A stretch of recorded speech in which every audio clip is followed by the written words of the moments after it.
While the country mourns the New Year's Day terror attacks, we must confirm Trump's national security team now. Keeping you informed and engaged, now more than ever. This is Sekulow. We want to hear from you.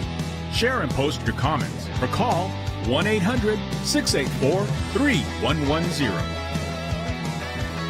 And now your host, Logan Sekulow. Welcome to Sekulow. Jordan is joining us also remotely. Will Haynes is in studios. Obviously, this is our first show of the new year. So, unfortunately, though it is, we want to wish everyone a happy new year and a blessed new year. Unfortunately, we're coming with the news, obviously, of the terror attack that happened in New Orleans, Louisiana on New Year's, early morning New Year's Day, as well as the what looks to be also another terror attack, potential or an attempted terror attack, I'd say, in Las Vegas in front of the Trump Hotel. We're going to discuss those two things, the updates going on, and what we know that led into these. Now, look into the video right now of what they were just releasing from New Orleans of this truck going through, and we've seen this now play out in many different places around the world. I just got back last night from Europe. I was in the United Kingdom. I was in France and Germany, and these things were happening even while we were over there. It was happening, and I will tell you that the nation here mourns as well as the world. Now, there are some odd links that tie all of this together, and we're going to discuss that more, but also really the impending Trump administration and what they can do, because this has become not what we strive for in America. I've spent New Year's Eve in New Orleans, Louisiana. It's been a while. It was probably close to 15 years ago, if not longer than that. I had a great time. You always had to keep your guard up. My wife had her phone stolen. Those kind of things happen in those kind of cities. But this, Will, is not what you expect when you go to one of our major cities that also is involved in celebration for these terrorist attacks to occur. That's right, and we'll talk with Jordan about this as well, about the legal side, about what appear to be terror attacks from different motivations. The FBI just put out a statement, so this is breaking news, that at this point there's no definitive link between the attack here in New Orleans and the one in Las Vegas, even though there are some interesting similarities and connections, maybe not of causation, but at least of background of the two individuals. We'll get into that as well as talking with Jordan about the importance of getting the national security team, and ones that aren't necessarily national security in the traditional sense, like the Attorney General, but getting them confirmed as soon as possible. Jordan, the Senate, we know, are going to be taking those steps as soon as next week, but they can't vote on a nomination until it's been transferred by the president, right, which will happen on January 20th when he is sworn in. Right. So what's key here is to get the Attorney General in place, Pam Bondi, Pete Hegseth in place at Department of Defense, to get Kash Patel in at FBI. You've got to get your, Director of National Intelligence, our colleague, Tulsi Gabbard. You've got to get them in. And once you get them in, Will, you must get their deputies in as well. They need their 3 to 5 top people who can push back on the bureaucracy and the deep state. And it doesn't mean that you don't want to bring in people that have different ideas on how to confront this. But a lot of the work here is first cleaning up and making sure that the people advising you inside the bureaucracy aren't one of the bad actors who have tried these failed policies over years. And unfortunately, in 2025, what do we see first? A return to Islamic terrorism in the United States of America. We have to be on guard. We can be safe, but we've got to give our President Trump and our government the tools to keep us safe. Absolutely. And we do want to thank you all, obviously, for your donations too at the end of the year. Very special thank you to our ACLJ members, our ACLJ champions. Your support is what keeps us going. It's because of you we can continue to fight the good fight. Last year, you empowered us to engage in hundreds of legal battles, and I was able to see that even overseas when we were at the ACLJ, and I know you got to see a little bit of that while I was over there, to see the incredible work they're doing as well in Europe. All of our members are writing history with us, and we couldn't have done it without you. From all of the ACLJ, we want to thank you for your support. We'll be right back. This new year starting in tragedy. At least 15 dead and dozens injured after police say a man intentionally plowed his car into a crowd in the busy French Quarter of New Orleans on Bourbon Street. Authorities looking at this as an act of terrorism. The FBI describing the driver, 42-year-old Shamsuddin Jabbar, as a U.S. citizen from Texas, an Army veteran who served in Afghanistan. For those people who don't believe in objective evil, all you have to do is look at what happened in our city early this morning. Around 3:15 a.m. on New Year's morning, law enforcement sources say a three-pronged planned attack began. Officials say the suspect, driving a rented Ford F-150 truck. Law enforcement tracking this surveillance video, appearing to show the pickup coming down Canal Street before veering right into pedestrians on Bourbon Street, moving around a police vehicle meant to block oncoming vehicles. We have dozens of people that got hit by this car. Inside the vehicle, police found weapons and a homemade bomb, with more potential improvised explosive devices found in the area.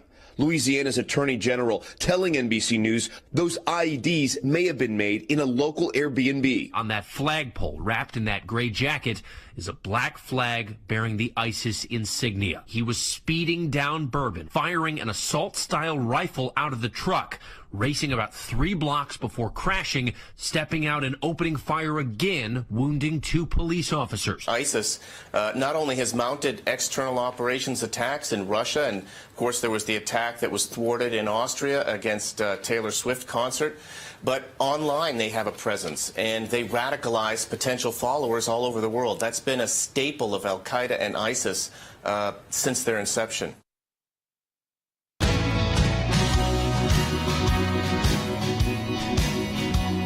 Welcome back to Sekulow again. Jordan's joining us remotely. Will Haynes in studio. Rick Rennell's going to be joining us later in the broadcast.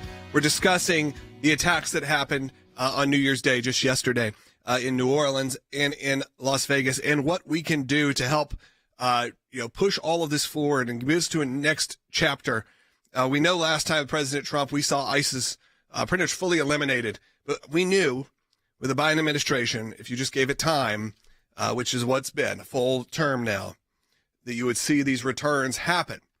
And when these returns happen, you have to be able to figure out a way to thwart this from continuing to happen, because it's not the country we live in. And look, I will say this. I spent quite a bit of time in London over the last couple of weeks, and a lot of time with the Muslim and Arab communities there.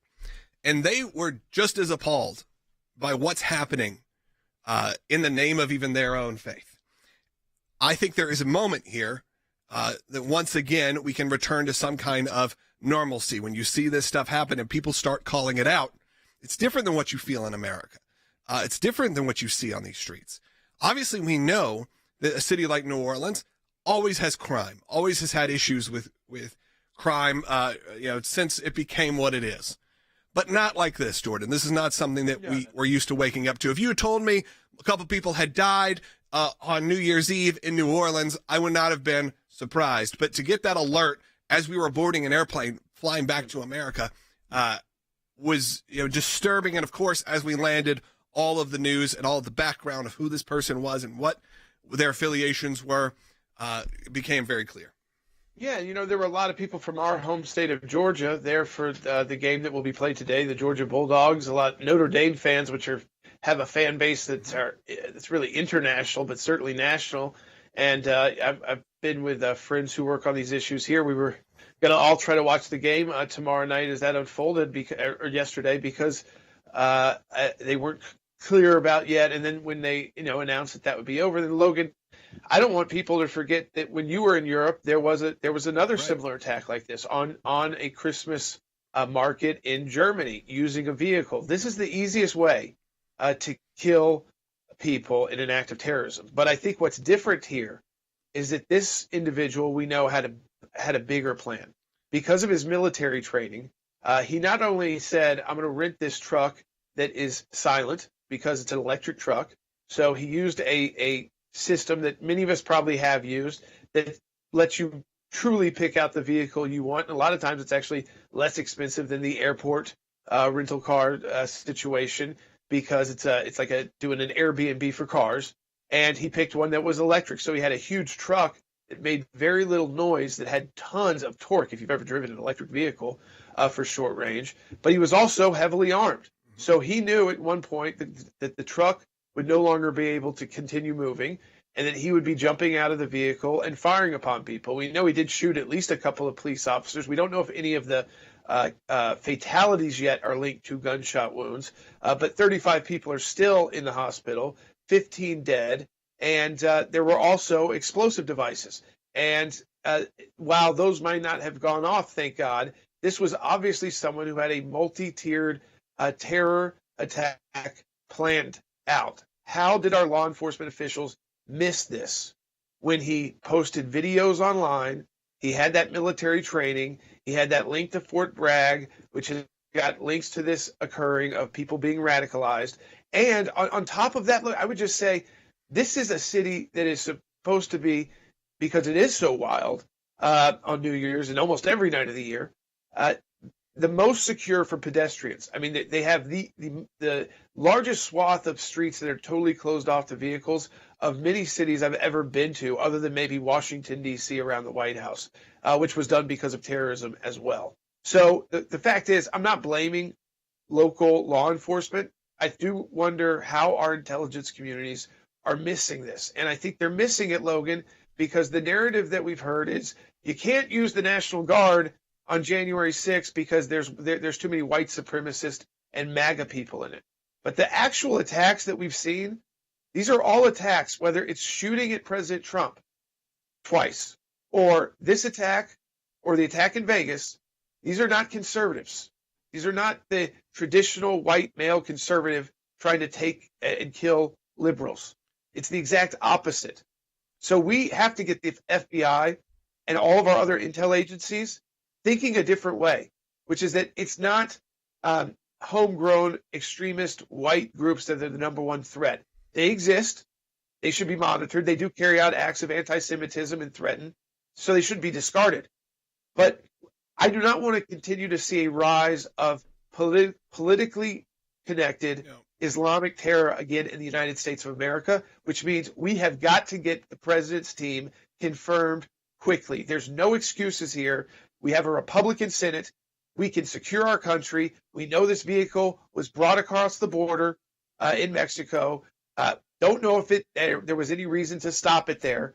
But again, because we know that this person was posting things, and yet the FBI and other intel agencies had totally missed it. They're never going to be perfect, guys. But I think that the Biden team has been, for 4 years, focused on trying to find bad actors that don't exist in great number because they didn't want to track Islamic terror. And now it's going to be up to President Trump. And we can't let it become normalized, as you said, because, look, in France, their Christmas market, after that attack happened, where we were, which were offices in Strasbourg, you could not get within blocks in a car. We had, someone who helped us get around. They're like, look, you can't do anything. We can't go over there. And they have police monitoring. Now, look, walking around London, walking around Strasbourg, and you see heavily armed, security and police, was both shocking and comforting at the same time, because there was like okay, you felt, and I feel like a city like New Orleans probably should do that. Go to Memphis, go to Beale Street now. You got to go through security checkpoints before you're allowed. Is it a sad state of the world? Absolutely. But maybe it's a necessary state. So what we saw, though, also was, Will, last night, a lot of people, a lot of senators started saying, hey, we got to get this done. We got to get the new people confirmed and ready to go pretty much on day one. That's right. And as Jordan brought up as well, that the way that the FBI has been operating over the last 4 years and really beyond that, this was that two sources told Chad Pergram at Fox News that the FBI had no intelligence on the attacker in New Orleans before the attack. But we know several things. We also know that he had served at Fort Bragg, now Fort Liberty. The other individual at the Trump hotel bombing had also served there. They are saying that they don't believe they're connected at this point. But one of the most striking things, Jordan, was the very first message from the FBI after this attack was that they didn't believe it was an act of terror. But they already had an ISIS flag that was being flown on the back of that truck in their possession. and they went out and tried to control a narrative that they knew they would never get away with, but that was the first statement the FBI put out. That's what's wrong with our FBI, is that they're trying to spin a narrative instead of telling the truth, being transparent, and getting to the bottom of it when it's inconvenient to what they've been pushing. Remember, at Fort Bragg, Fort Liberty, we at the ACLJ fought with and got confirmation they were getting rid of a training program where they were training people at Fort Bragg, Fort Liberty, that the domestic terrorists they had to be worried about were pro-life sidewalk counselors or people that were a part of Operation Rescue. That's the problem with the wokeness in the military and the wokeness in the FBI, afraid of the reality of the world, and that's what puts Americans' lives in danger right now. Yes, and I mean, I think that when you honestly look at that, Will, that idea that somehow we're not going to start with the idea that the guy's got an ISIS flag, so let's start with the evidence we have. He carried out about the easiest terrorist attack you can. He has an ISIS flag. He has got radical videos that they found very quickly. So why on earth do you come out to the American people and say that's the starting point isn't terrorism? Obviously, if someone is found flying an ISIS flag while plowing into Americans to kill them at a spot intentionally chosen, and then jumps out with a rifle to kill more Americans when they've got all those things around them, and you've got the videos, why on earth does the FBI have to gaslight the American people? Now, I think people don't understand the definition of terrorism sometimes, Logan. We've kind of got used to this idea that it must be like highly coordinated Islamic terror of airplanes or multiple attackers and these kind of huge events. That's not the definition of terrorism. So I want to take people out to Vegas, for instance. The Tesla that was rented put in front of the Trump hotel there in Vegas that exploded with gasoline in it so that it would explode. That is terrorism as well. It might not be Islamic terrorism, but it is political terrorism because it is utilizing symbols of Elon Musk and the incoming president to send a message that if you support people like this, we're somehow at risk of more threats. That these individuals, and if you support them, you don't deserve to live. That is also an act of terrorism. It doesn't have to be religiously inspired to be terrorism. Yeah, absolutely. And there's a lot of you watching right now and listening on the radio. I encourage you to give us a call, 1-800-684-3110. Phone lines are open. This is a great time to call, 1-800-684-3110. I know you have a lot of thoughts and a lot of feelings and a lot of emotions this morning or yesterday morning, and I want to get your thoughts on that coming up. Also, what the New York Times had to say about this. We'll be right back.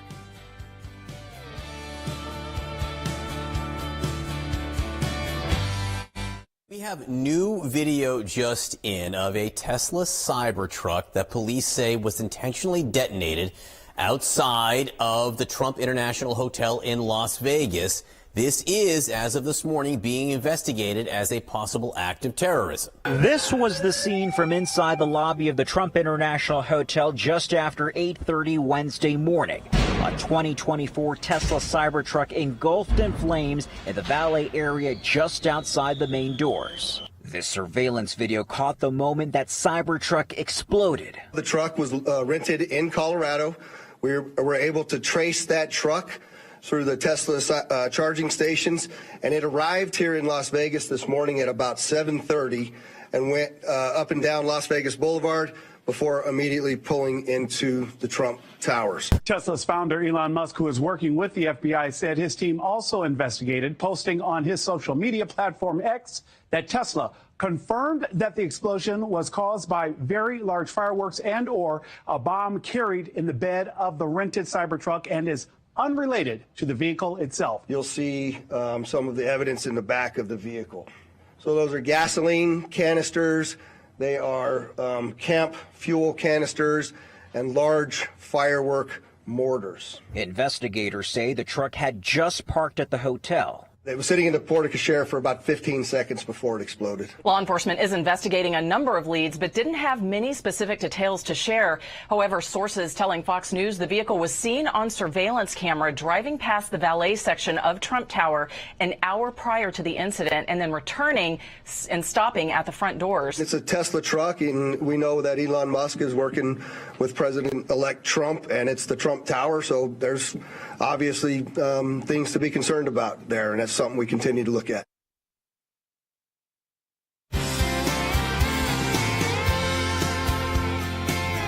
Welcome back to Sekulow. We are taking your phone calls at 1-800-684-3110. As I was traveling yesterday, a lot of this news was breaking. Obviously, it was 7 hours behind, or 7 hours in front, and in the UK as we traveled back. And I was getting some limited articles about the terrorist attacks that were happening. A lot of them were just push notifications, and I couldn't get them. So I got a push notification from the New York Times, and it said breaking news, something to the effect of, I'm going to pull it up right now because I think you should hear the exact words, because when I read it, I thought as I was traveling, okay, it said military veteran. That's who we were talking about here, who had made this attack. And I got it right here. It said, boom, breaking news, New Orleans attack suspect was 42-year-old Army veteran. That was the notification. That was the subject line. Okay, so in your head, you can obviously figure that out. You can start putting the piece together. Okay, that's interesting. Of course, when you clicked on the article, which a lot of people will not, it said, something to the effect of New Orleans attack suspect has Islamic State flag on his truck, an ISIS flag. So the narrative changes almost immediately to what we're talking about here. And Jordan, that is sort of the problem we're having with not only the FBI, but also the mainstream press, which is, to tamper down maybe what they think is the mood is send them a headline that doesn't quite make sense. Will, you said there was another one from them about the attack in Las Vegas. That's right. There are many actually outlets. There's people on Twitter, which is Elon Musk's platform, are sharing the narrative that is being pushed by many outlets that Tesla Cybertruck catches fire outside Trump Hotel, Las Vegas. One dead after Tesla Cybertruck explodes outside I got alert that it Las exploded. Vegas. Tesla Cybertruck reportedly catches fire outside Trump Hotel in Las Vegas. So once again, the headlines, and honestly, this is unethical journalism. This goes against the Society of Professional Journalism's guidelines for ethical reporting. When you have a headline that is so dumbed down that it lacks nuance or details that are important to form the right narrative, because they're trying to push a narrative, that is unethical reporting. These headlines are unethical. Who are they protecting? I don't understand, Jordan. Who are they protecting when you say a Cybertruck blew up because it had fireworks in the back seat, a big firework, and then Elon has to come out and go, yeah, there may have been, or a bomb, and here's what it really was, because we're able to track and see that everything was working fine with this, or saying it was a 42-year-old military veteran. Again, now we're blaming the military instead of really what it is, which is radicalization to a point of not even connected to what's really happening here. Not only in our own country, but around the world. But they're protecting who? Their own narrative? Yeah, they're protecting political correctness, which is that Islamic terrorism has been on the decline, true. But under the Biden administration, we've seen wars break out in the Islamic world and instead of embracing the Abraham Accords and working together on economies, even with Israel and the UAE and other places like that, instead, the Biden administration has kind of let that go. Hopefully the Trump administration will be able to put that back together very quickly. But Logan, unfortunately, the job of these security agencies is to, one, try to prevent these attacks. And then two, if these attacks occur, to let the American people know what the threat level is and what is the threat coming from. And if you don't tell people the truth, you're gaslighting them. You are lying to the American people. They don't want the American people to believe that there could be another surge in Islamic terrorism in the United States. Why is that, Logan? Because this is a president who said, you know what? There's 5 countries. They called it the Islamic ban. It wasn't. It was a ban on 5 countries who could not vet their own people, and their own passports when they were going to travel and come to the United States. He did not ban all Muslims or all Muslim countries from travel to the United States. But they know a president's coming in that knows kind of what actions you can take quickly, and those are the kind of actions you can take. And say, you know what? We're not going to let people into our country that don't have the right documentation, and their countries are failed states, because we now know that there are domestic terrorism operating again inside connected to Islamic terrorism.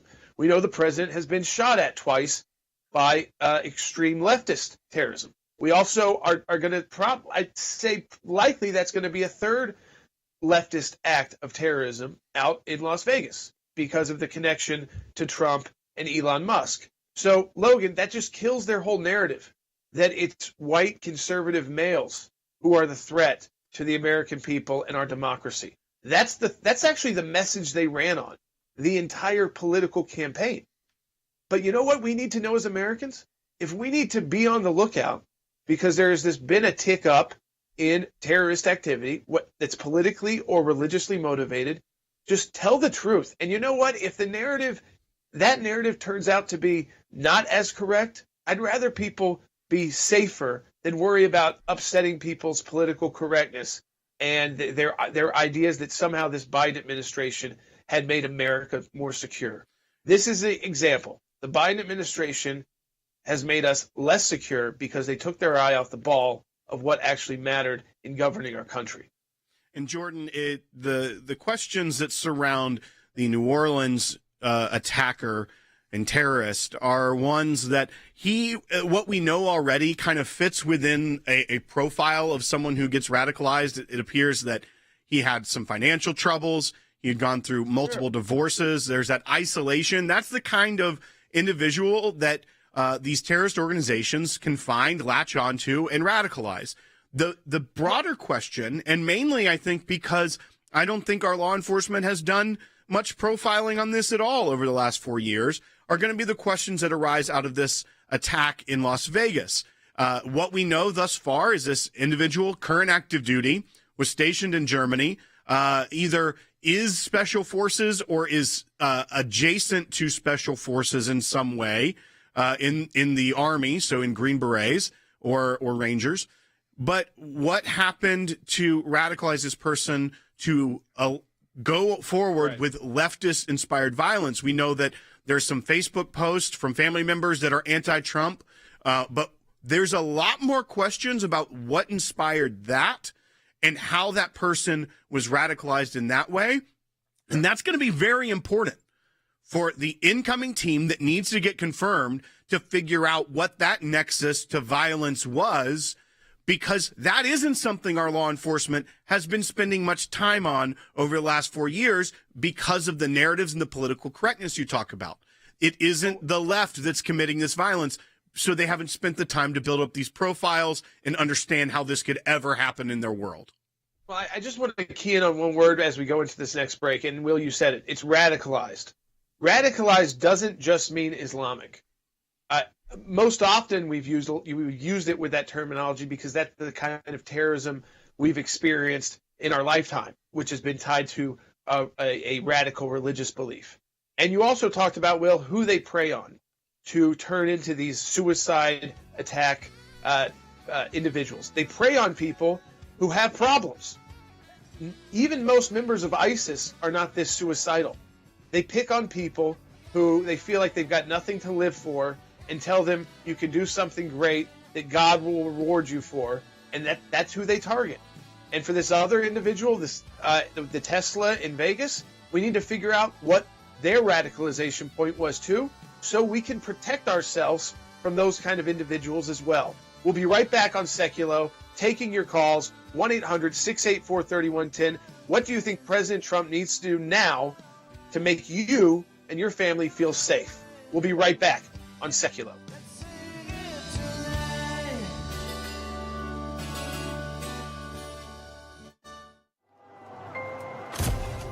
Some people think champions are born, that it's a title that requires something only a handful can ever possess. There are times in our lives that we are called, every one of us, to step up and serve a cause greater than ourselves. Even when the loudest voices in the room say it's wrong, that it can't be done. It can be a difficult stand, but it's one any of us can make, including you. You can be the change. You can make that difference. You can be a champion. We cannot do what we do without you. By becoming a monthly donor, you can become a champion of life. A champion of liberty, a champion of freedom. Please join us. Become an ACLJ champion today.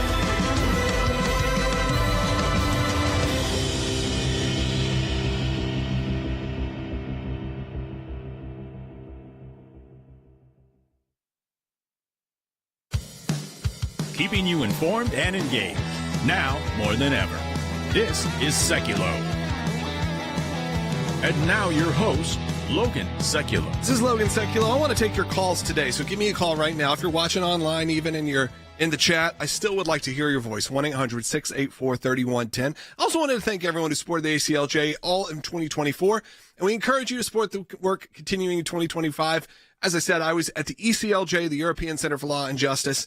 Jordan was there over the summer. I was there over Christmas. And again, they were working over Christmas. I was in the office Christmas Eve as the work continued in our offices in Europe. And a lot of times when you see the ACLJ represented at the UN, that is because of the work of the ECLJ. And Jordan, I know that is something that you are heavily involved in there. But as we look at this, as you said, similar attacks have happened in Europe. We've also seen the ways that they have countered those in some of the bigger cities.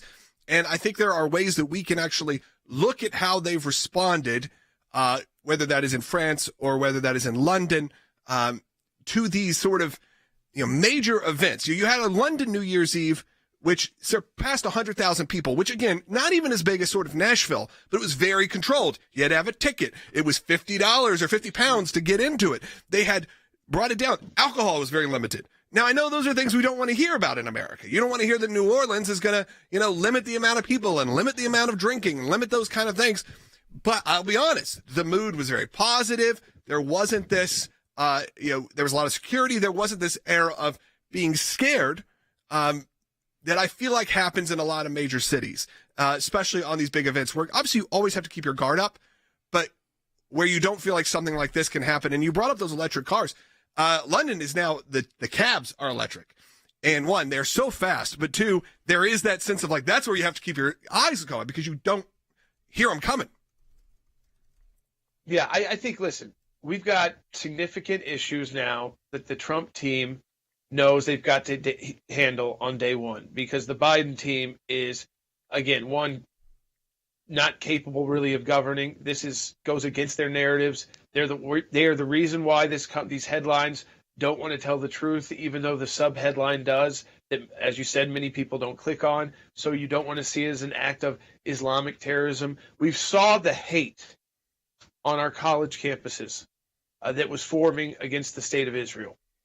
Ultimately, Logan, that kind of hatred, when you start demonizing a group of people that way inside the United States of America and in Western Europe, it makes it even easier to radicalize individuals when they see people who don't share their faith, who don't share their background, who don't have the same color skin or the same type of name, who are cheering them on because they are calling the allies of Israel and Israel itself and Zionists and Jews as an enemy worth attacking, like they did on October 7th.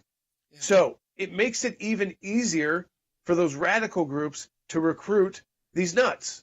So I always want to put that together. These radical recruiters are yes, they believe in a radical theology. They are not putting themselves in this situation. They look for people who have unique skill sets, so maybe former military, and a lot of personal problems that they can convert and convince that if you carry out one of these attacks, you'll be rewarded by God in heaven and your life will eternally be different and you'll be treated as one of the top, you'll get all that you can martyrdom out of the faith. Yeah. It is clearly. And these are not normal people then that do that. So you have to say, yes, they're motivated. They know who to target. So we know all this. We've been through it in America. Let's just get the people in place who can actually start to keep us safe again so that this doesn't become the norm. This can't become the norm again in America. Right. It's cult-like manipulation is what's happening to people who are mentally unwell and people that are financially unwell and people that need help. And they're able to prey on them. Like you said, it's not even the people themselves doing it. It's this kind of situation. Phone lines are open. And Rick Ronell's going to be joining us, right, Will? That's right. Next segment, we'll be joined by the former director of national intelligence who has some insight into this as well. So don't turn away. Go ahead and like and subscribe if you're watching on one of our platforms online, YouTube, Rumble, Facebook. And keep watching as we have more information, as well as some calls from some U.S. senators about getting those cabinet members confirmed. We'll be right back with more on Sekulow. Police are working to see if there's any link between the New Orleans attack and the Tesla Cybertruck that exploded outside the Trump Hotel in Las Vegas. Do I think it's a coincidence? I don't know. But what I can tell you is we're absolutely investigating any connectivity to what happened in New Orleans, as well as other attacks that have been occurring around the world. We're not ruling anything out. They're going to be looking for connectivity. Was there any cross communication between the two? That's where the looking into the devices that will be discovered during the search procedures at their residences, at their vehicles, and any other property that they might own. Sort of curious coincidences. The same app was used to rent the vehicles in both cases, but Turo is a popular app. So we're not sure if there's a connection. And also, both men served time in Afghanistan around the same time. But we don't have any indication that they knew each other. Terrorist cells, whether they know each other or not, have some type of connection. It may be out of the country if they are being run by a handler that is not within the United States. If you look at New Orleans, where he does 5 recordings apparently in the dark as he's driving, towards Louisiana from Texas, he's talking about family problems, financial problems, his life coming apart at the seams, and that he's joined ISIS, and that's why he's doing this. If you look at Las Vegas, so far, it appears that they don't have communications or a clear motive from the individual who's in that truck. They have to delve into the backgrounds of the identified people, the driver, the dead driver of the Tesla, and the dead suspect in New Orleans. They're going to have to determine what connection, if any, existed between them. And this is what the investigative process has to entail, is a deep, deep dive into the pasts of both of these individuals and those associated with them.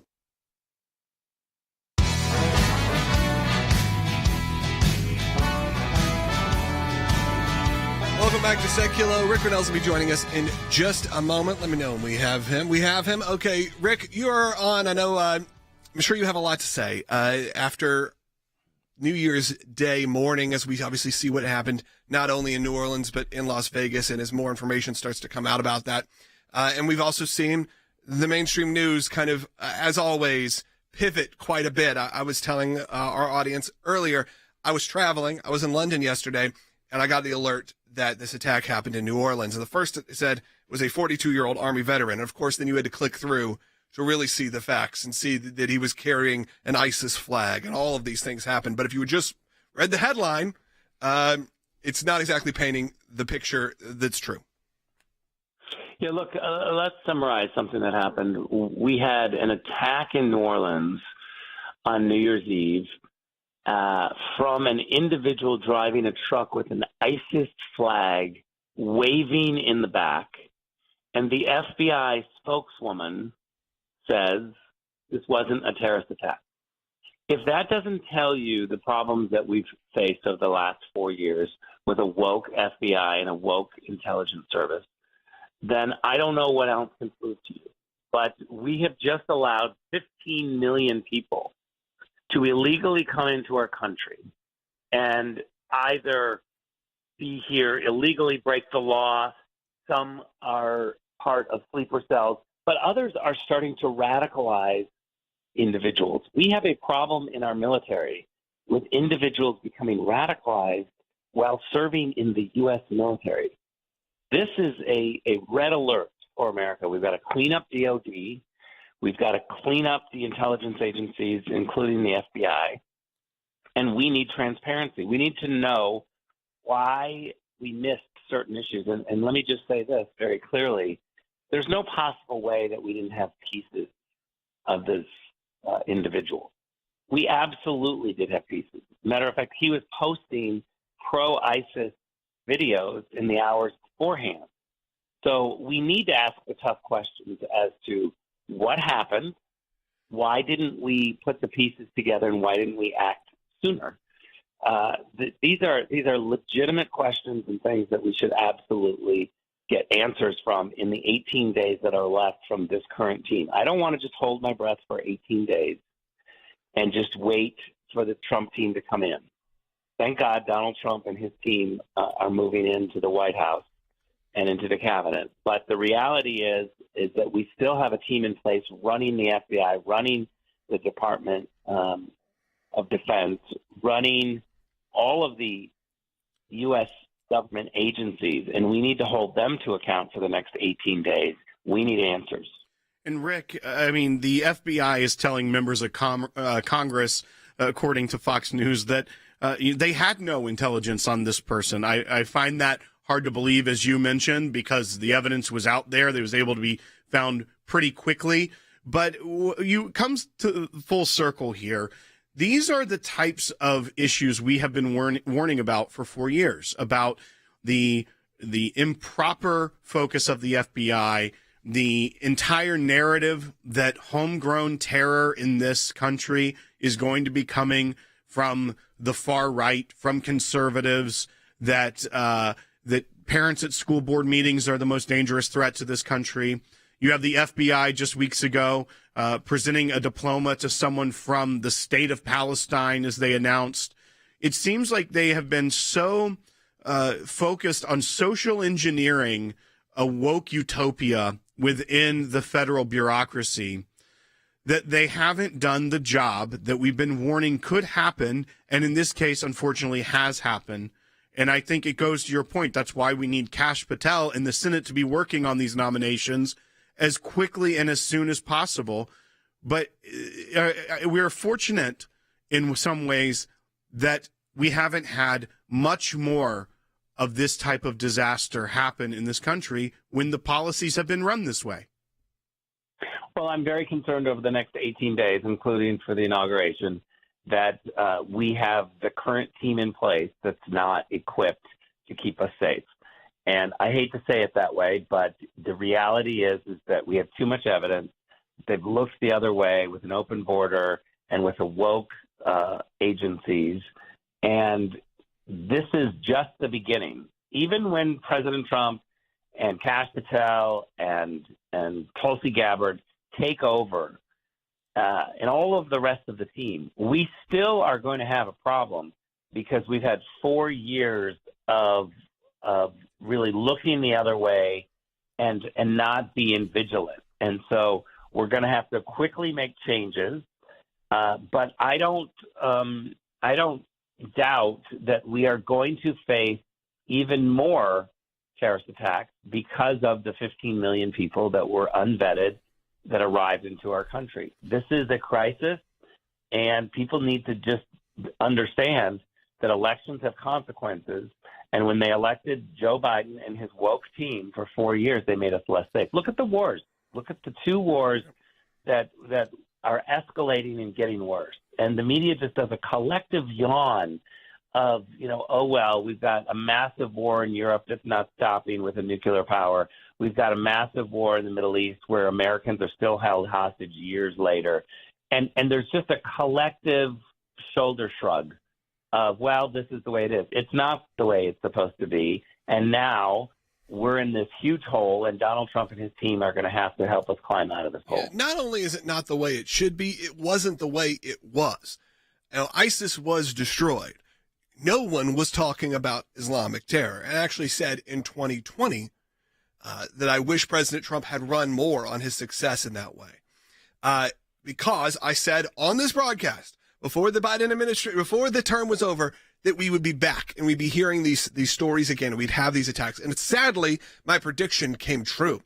And I didn't want it to become true, but you knew when these policies came through that it would happen, because they're preying, as Jordan said, they're preying on people where this has nothing to do with religion. This has nothing to do with ideology. What this has to do with is people controlling, creating terrorism, and controlling people who are mentally unwell, people that are having severe issues, whether it's financially, whatever, and radicalizing them in a way to cause destruction.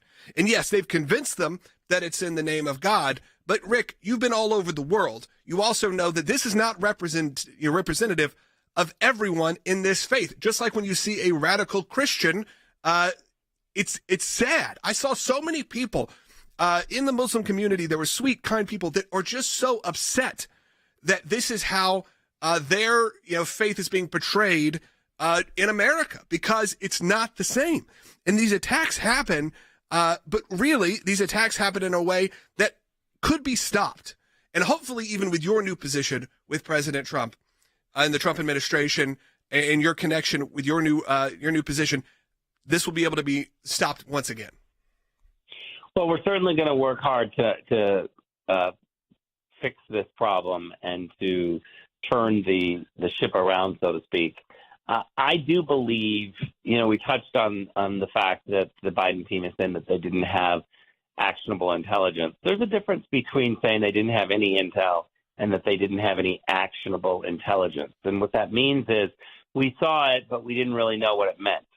And when there's videos being posted by the guy who works for the U.S. military saying that I've been radicalized, hello, that's actionable intelligence.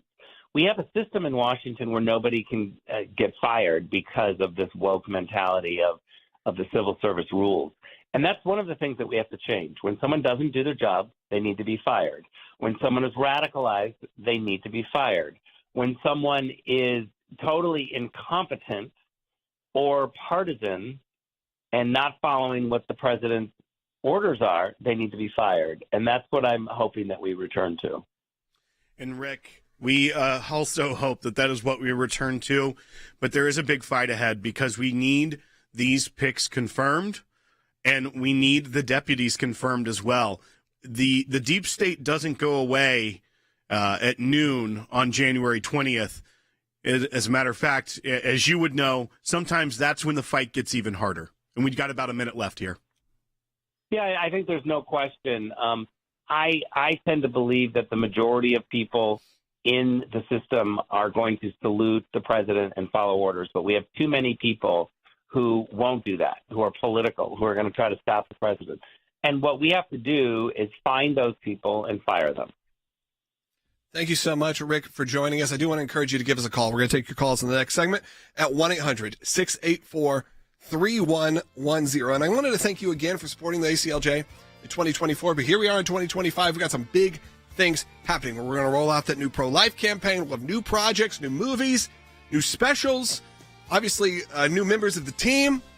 And, of course, got to continue funding what we're doing here incredibly in the courtrooms and, of course, in the media. So I encourage you to support the work of the ACLJ still at aclj.org. Do it right now, Will. That's right. And when we come back, we'll be taking your phone calls. You can call it 1-800-684-3110 to be heard on air. But also, we'll talk about what some of the members of the U.S. Senate are saying about getting these individuals confirmed to President Trump's cabinet. It is very important. As a matter of fact, if you want to support one of our own, Tulsi Gabbard, go to aclj.org/sign to sign our petition for her confirmation. We're inside here at the ECLJ in our offices. We're joined by Greg Gore, who's the director here at the ECLJ. What I love about this office is so many things, but one of the things you showed me yesterday was this. Tell everybody what they see here and behind us. So here you are in Strasbourg. We work with the European Court of Human Rights mainly, and the Council of Europe, which is very close by here. And this is our wall of victories. Here, and we have to continue on this wall. We have to take out a couple and continue later on. Yeah. So in fact, we have plenty of room for our victories. Tell us a little bit about your meetings that you had with our team at the ECLJ. We've been in that office now for a quarter of a century, for 25 years. And to see the success they're doing and they're having there is really remarkable. And as you saw earlier, that wall of victories where they are sharing not only what you'd say is American values, but values, Christian values with the world. And when you donate to the ACLJ, as I said, part of that donation is going to help fund the ECLJ, the European Center for Law and Justice. Again, fighting for a lot of the same causes that we are. They're having a lot of the same issues in Europe as we're having in America, obviously fighting for life and all of those things that you heard about.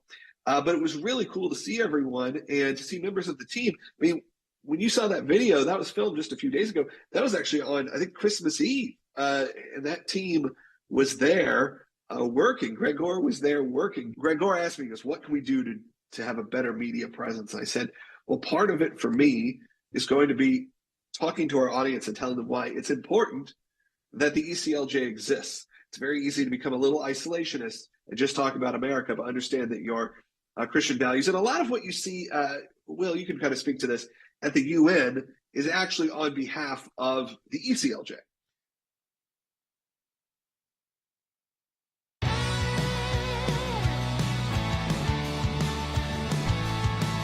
Welcome back to Sekulow. I would like to hear from you. We have a little bit of time. Give us a call. We got about 9 minutes here before the show wraps up. So if you want to call in, I'll give you an opportunity. 1-800-684-3110. I also would love for you to put in a comment. Let me know where you're watching from if you don't have anything to say.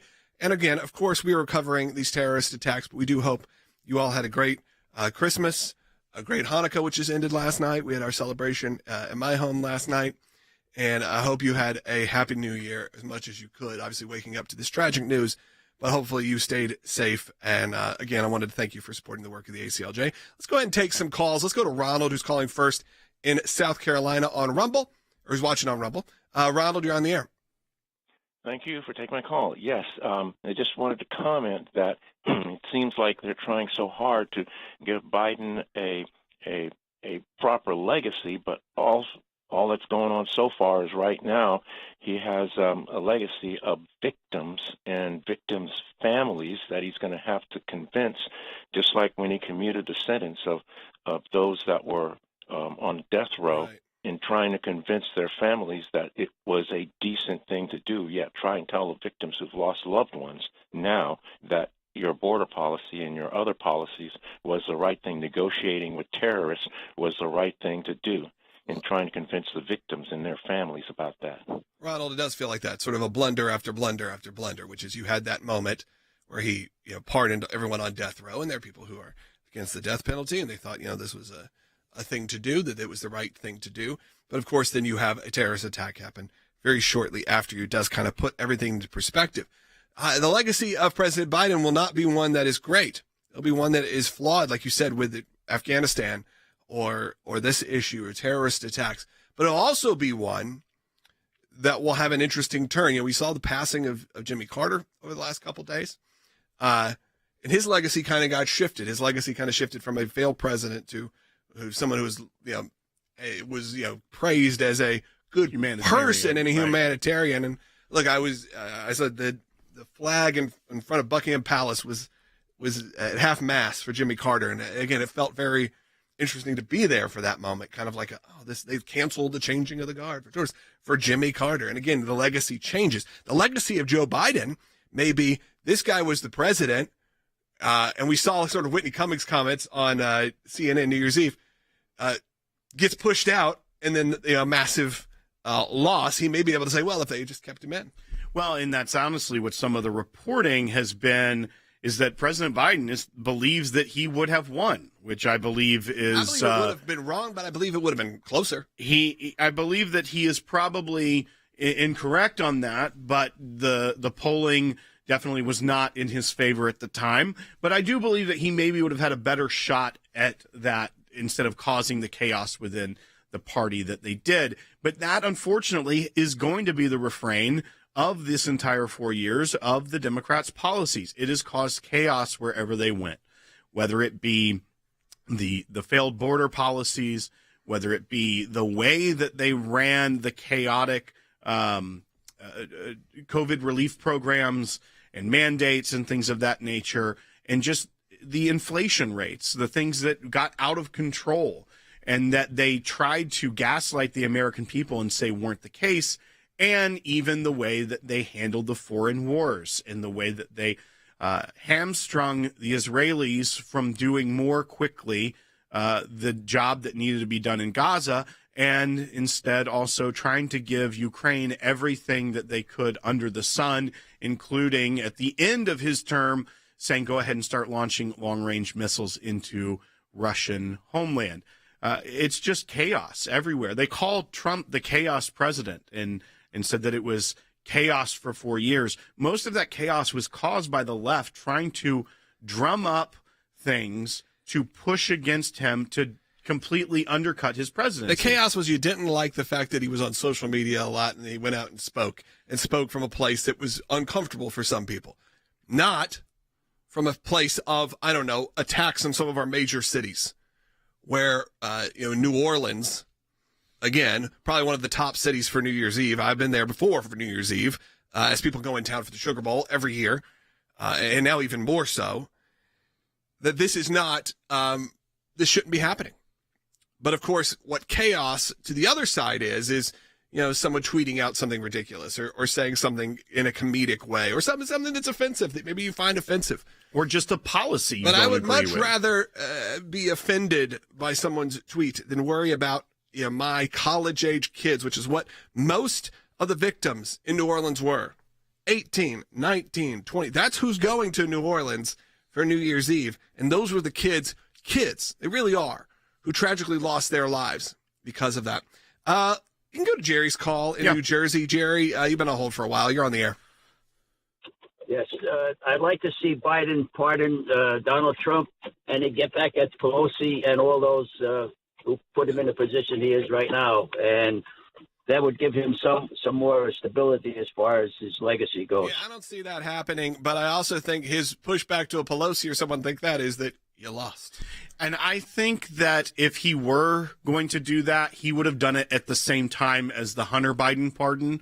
I think he would have tried to make a like, look, these were both political attacks, or they're claimed to be political legal attacks. Let's just get rid of both of them and move forward. He didn't choose to do it at that time, which I think would have been the most effective and given him the most cover for whoever he was afraid of going after his legacy, but he didn't. So I don't necessarily see it happening. Also, the federal cases, Jack Smith is wrapped up. They, in theory, he kind of pardoned himself in some ways by winning the election. Right. They, in theory, could, with, I think, one of the cases, because it was dismissed, that's the January 6th one, dismissed without prejudice. So in the future, they could theoretically bring charges again. Not going to happen. I think that is over. But yeah, maybe it would have been nice to see President Biden say, I'm going to pardon Donald Trump. I'll pardon my son. Let's just get on, move forward. But I think that there is still so much resentment going on within President Biden being pushed out, even though all the reporting now is that he was more diminished the entire 4 years than anyone was previously reporting, that it started back in 2020. They noticed it during the race and actually were like, we got to stop putting Jill Biden out so much because it makes him look bad. Like, you could watch that statement he made yesterday about the New Orleans attack and just see it. Right. And it's sad in that sense because, look, no one wants to get old and get like that. And he served for a very, very long time. But unfortunately, no one could beat Father Time. It's just what happens. And unfortunately, here's where we are. I want to thank you all for supporting the work of the ACLJ during our December drive. It really was remarkable that you all turned out. Now, there's some ways to go. Not going to lie to you. During these sort of election years, a lot of things happening in the world, and obviously inflation and issues, it's not like we're hitting necessarily the numbers that we have hit in previous years, maybe on those more fruitful years, if you will. So I encourage you, if you can, still support the work of the ACLJ. Go ahead and do that at aclj.org. And I want to thank you all. If you are brand new to this broadcast and you're watching on YouTube or Rumble or X or wherever it may be, follow, subscribe, do whatever it is, because that's a great free way to get our voice out there as well. And we're going to continue our coverage tomorrow. We're going to be back next week as well. And you can always catch up with us on all of our social media platforms. So go ahead and follow us on Instagram, follow us on X, follow on Facebook to make sure you're staying up to date. And visit aclj.org to read all of our incredible articles and blogs from some of the top leaders in the country and around the world. And I'd love to continue updating you on what's going on even in our European offices and more. Thanks again for listening, for watching, and we'll be back tomorrow on Sekulow.